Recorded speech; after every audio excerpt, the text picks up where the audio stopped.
안녕하세요, 고이로 약사입니다. 점점 날씨가 따뜻해지면서 야외 활동이 많아지는 시기인데요. 오늘은 야외 활동 시 많이 사용하는 모기 기피제 종류와 어떤 제품을 선택해야 되는지에 대해서 말씀 나누도록 하겠습니다.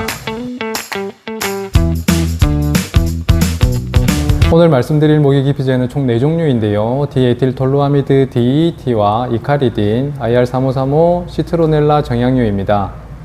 먼저 디에틸톨루아미드 DET는 가장 강력한 모기 기피제로 모기나 진드기, 벼룩 등 해충 기피제로 가장 오랜 기간 사용됐으며 효과가 가장 좋습니다.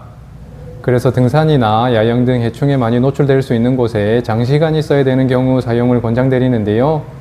효과가 좋은 만큼 자극감이나 유해성도 동반될 수 있어 농도에 따른 사용 연령이 제한되어 있습니다.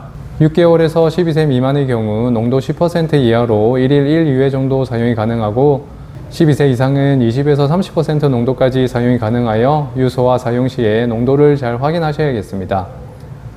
성분의 자극감이 있어 얼굴이나 눈 쪽으로는 분사하시면 안되고 옷감 손상도 가능하기 때문에 사용 후 잘 세척해 주셔야겠습니다. 이카리딘과 IR3535의 경우 DET보다 성분이 훨씬 안전해서 생후 6개월 이상의 유아기에도 사용이 가능한데요. 사용 장소에 따라 구분해서 사용하시면 되겠습니다.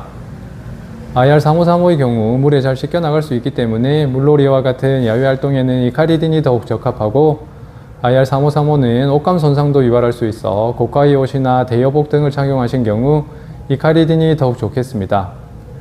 농도별로 지속시간도 다른데요. 이카리딘과 IR3535의 경우 15%에서는 4시간에서 6시간, 20%에서 8시간 정도 지속이 가능하겠습니다. 임산부나 수유부의 사용 가능 여부를 여쭤보시는 경우도 많은데요. 이 경우 생후 6개월 이상부터 사용이 가능한 이카리딘이나 IR3535 성분이 들어있는 제품을 사용하시는 것이 좋겠습니다.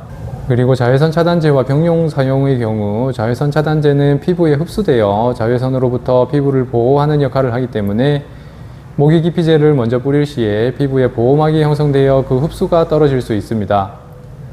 그래서 먼저 자외선 차단제를 바르고 15분 정도 지난 후에 기피제를 사용하시는 것이 좋겠습니다.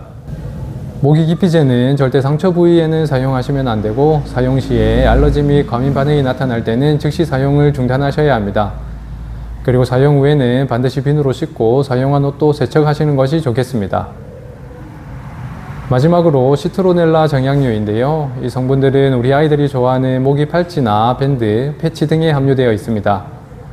이 제품들은 한때 많은 논란이 있었는데요. 2015년 한국소비자원에서 이 제품들의 메틸 유게놀이라는 발암물질이 함유되어 있다고 발표하고 2017년 식약처에서 신규 품목 허가 제한 조치가 내려졌습니다. 이 제품들은 의약외품이 아닌 공산품으로 방향제에 속하게 되겠습니다. 이 성분들은 해충이 싫어하는 향을 이용해서 기피제의 효과를 나타내는데요. 과학적인 검증은 앞선 3가지 성분에 비해 많이 부족하다고 볼 수 있겠습니다. 다만 우리 아이들이 좋아하고 직접적인 케어가 어려운 경우에 한해서만 사용하시면 되겠습니다. 감사합니다.